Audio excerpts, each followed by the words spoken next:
अथ सप्तदशोऽध्यायः। यज्ञ दत्त के पुत्र गुणनिधि का चरित्र।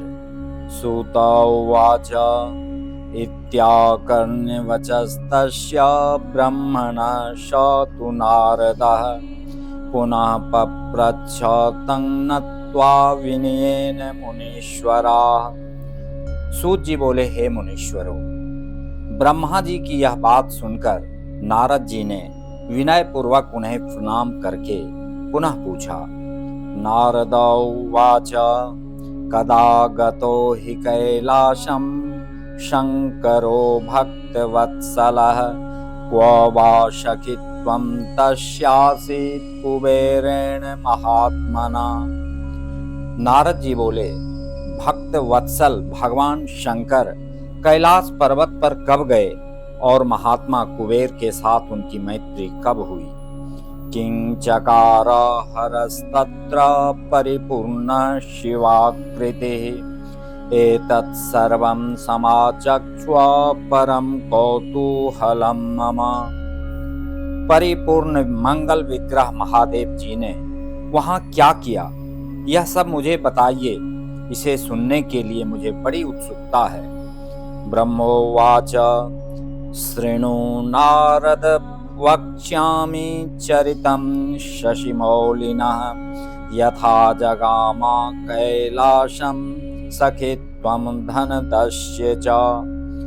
ब्रह्मा जी बोले, हे नारद, मैं चंद्रमौली भगवान शंकर के चरित्र का वर्णन करता हूँ। वे जिस प्रकार कैलाश पर्वत पर गए और कुबेर की उनके साथ मैत्री हुई, यह सब सुनिए।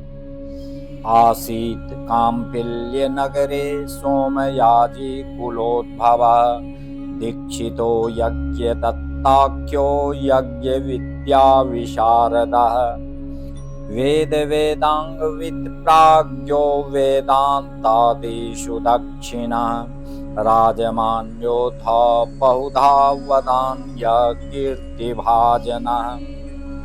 काम्पिल्य नगर में सोम याग करने वाले कुल में उत्पन्न यज्ञ विद्या विशारद यज्ञदत्त नाम का एक दीक्षित ब्राह्मण था।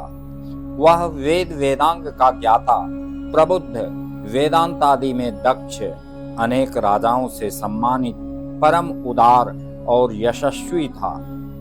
अग्नि सुश्रण रतो वेदाध्ययन तत्परः सुंदरो रमणीयांगश्चंद्रबिंब समाकृतिः।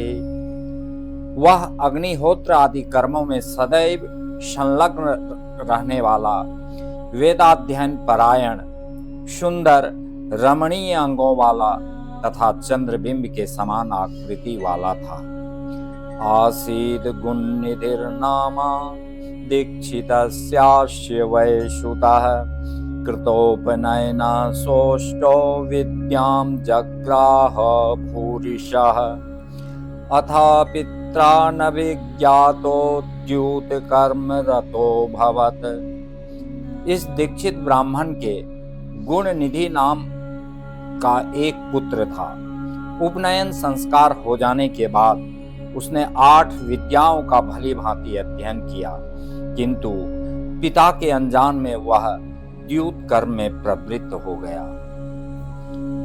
आदायादाय बहुशो धनम मातुः सकाशतः समदात द्युतकारेभ्यो मैत्रीं तैश्च चकारसः। उसने अपनी माता के पास से बहुत सा धन ले लेकर जुआरियों को सौंप दिया और उनसे मित्रता कर ली। संत्यक्त ब्राह्मणाचारः संध्या स्नान परांगमुखः निंदको वेद शास्त्राणां देव ब्राह्मण निंदकः स्मृत्याचार विहीनस्तु गीत वाद्य विनोद भाग नट पाखंड भांडेस्तु बद्ध प्रेम परंपरा। वह ब्राह्मण के लिए अपेक्षित आचार विचार से रहित, संध्या स्नान आदि कर्मों से परांगमुख, वेद शास्त्र आदि का निंदक, देवताओं और ब्राह्मणों का अपमान करने वाला, और स्मार्ताचार विचार से रहित होकर गाने बजाने में आनंद लेने लगा। उसने नटों, पाखंडियों तथा भांडों से प्रेम संबंध स्थापित कर लिया। प्रेरितोऽपि जनन्या स न ययो पितुरन्तिकम् गृहकार्यान्तरव्याप्तो दीक्षितो दीक्षितायिनीम् यदा यदेवतां पृच्छेदये गुणनिधि सुतः न दृश्यते मया गेहे कल्याणी विदधाति किम्। माता के द्वारा प्रेरित किए जाने पर भी वह पिता के समीप कभी भी नहीं गया। घर के अन्य कर्मों में व्यस्त हुआ दीक्षित ब्राह्मण जब जब अपनी दीक्षित पत्नी से पूछता कि हे कल्याणी, घर में मुझे पुत्र गुणनिधि नहीं दिखाई पड़ रहा है, वह क्या कर रहा है? तदा तदेति सा ब्रूयादिदानीं स बहिर्गतः स्नात्वा समर्च्य वै देवान्नेतावन्तमनेहसम् अदित्याध्ययनार्थं स द्वित्रैर्मित्रैः समं ययो एकपुत्रेति तन्माता प्रतारयति दीक्षितम्। वह तब यही कहती कि वह इस समय स्नान करके तथा देवताओं की पूजा करके बाहर गया है। अभी तक पढ़कर वह अपने 2-3 मित्रों के साथ पढ़ने के लिए गया हुआ है। इस प्रकार उस गुण निधि की एक पुत्रा माता सदैव दीक्षित को धोखा देती रही।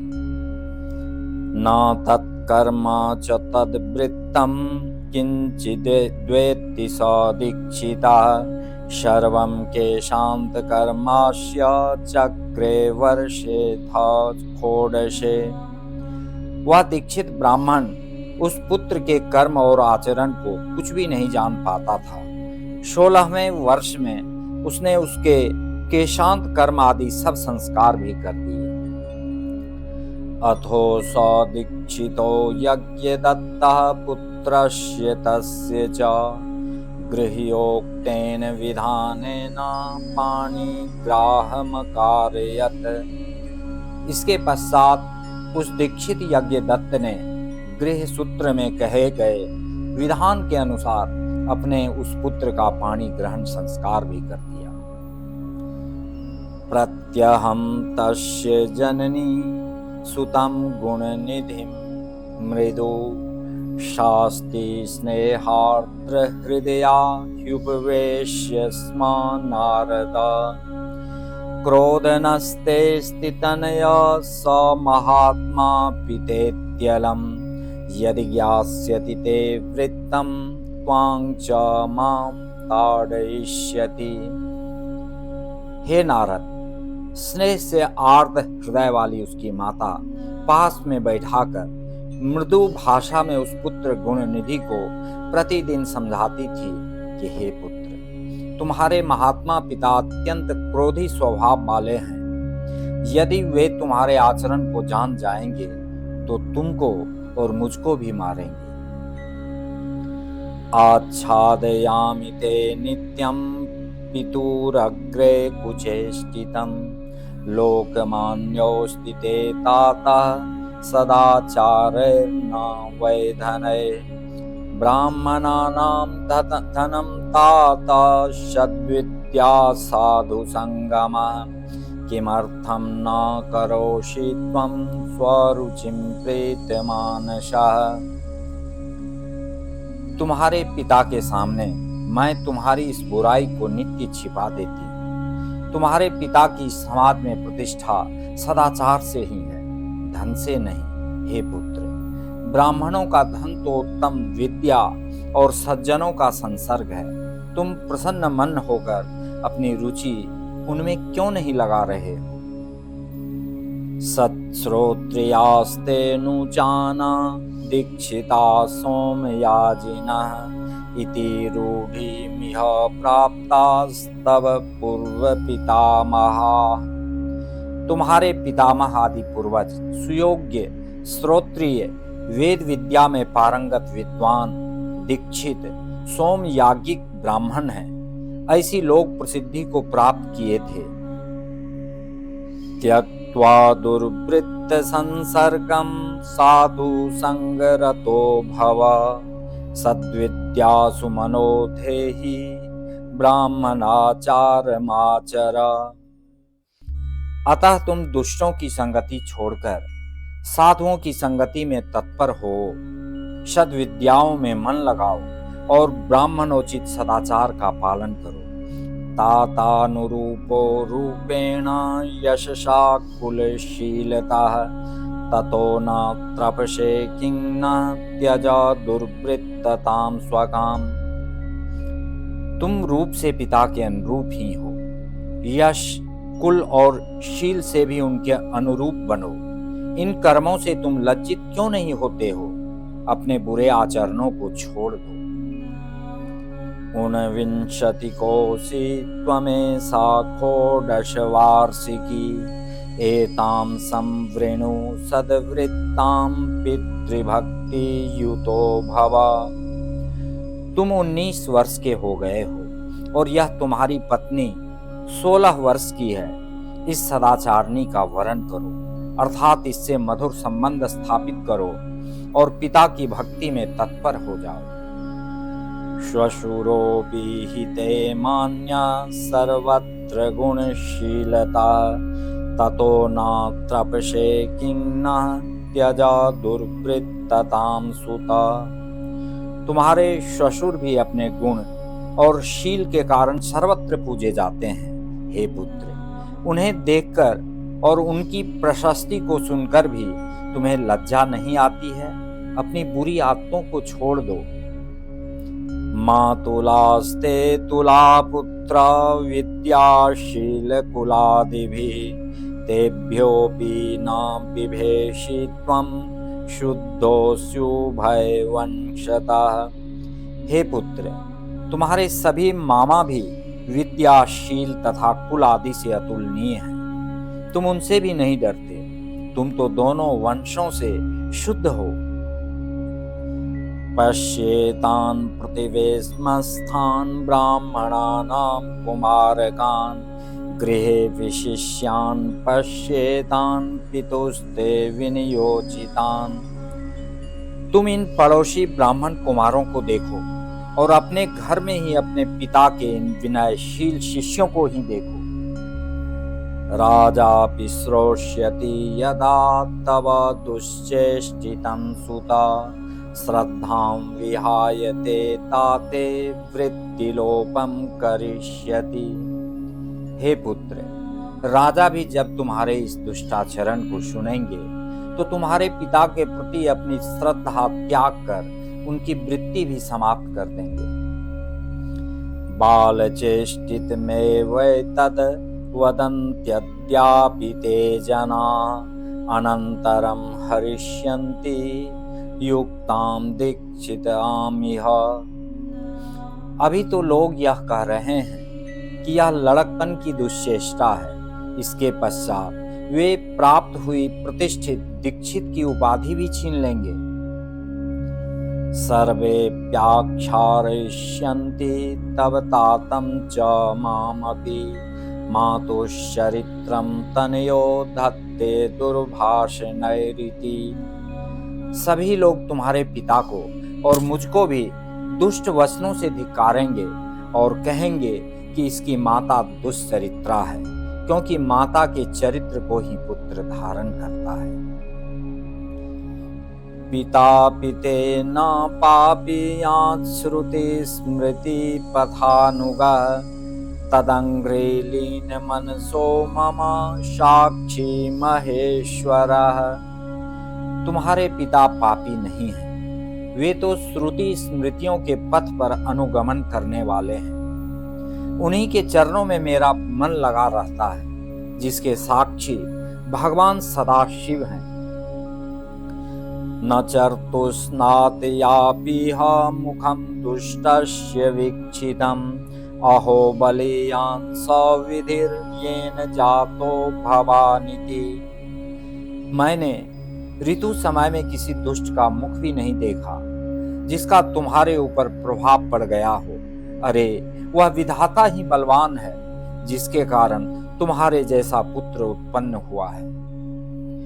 प्रतिक्षणं जनन्येति शिक्ष्यमाणोति दुर्मते, न तत्याज च तद्धर्मं दुर्बोधो व्यसनीयतः। मृगया मद्यपैशून्यानृतचौर्य दुरोदरे, सवारदारैर्व्यसनैरेभिः न खंडितः। माता के द्वारा इस प्रकार हर समय समझाए जाने पर भी उस अत्यंत दुष्ट बुद्धि वाले ने अपने उस दुष्कर्म का परित्याग नहीं किया, क्योंकि व्यसन प्राप्त प्राणी दुर्बोध होता है।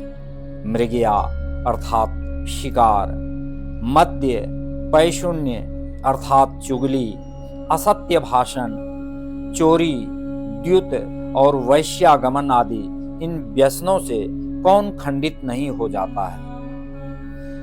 यद्यन्मद्य गृहे पश्येत् तत्तन्नित्वा सुदुर्मते, अर्पयेद् द्यूतकाराणां शकुप्यं वसनादिकं।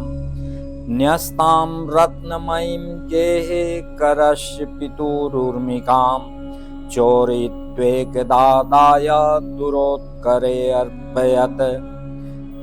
वह दुष्ट जो संदूक, वस्त्र आदि वस्तुओं को घर में देखता, उन वस्तुओं को ले जाकर जुआरियों को सौंप देता था। एक बार घर में पिता के हाथ की एक रत्न जटित अंगूठी रखी थी, उसे चुरा करके उसने किसी जुआरी के हाथ में दे दिया। पृष्ठस्तेनाथ निर्बन्धात् सकृत्तमुवाच सः, मामाक्षिपसि विप्रोच्य किं मया चौर्यकर्मणा, लब्धा मुद्रा त्वदीयेन पुत्रेणैव समर्पिता। मम मातुर्हि पूर्वे दुर्जित्वा नीतो हि शाटकः। उस दीक्षित के द्वारा बार बार कठोरता से पूछे जाने पर उस जुआरी ने कहा, हे ब्राह्मण, आप जोर जोर से मुझ पर क्यों आक्षेप कर रहे हैं? क्या मैंने इसे चोरी से प्राप्त किया है? आपके पुत्र ने ही मुद्रा लेकर इसको मुझे दिया है। इसके पहले भी मेरे द्वारा जुए में जीत लिए जाने पर उसने अपनी माता की साड़ी भी चुराकर मुझे दी है। न केवलं ममैव तदंगुलीयं समर्पितम्, अन्येषां द्यूतकर्तॄणां भूरितेनार्पितं वशु।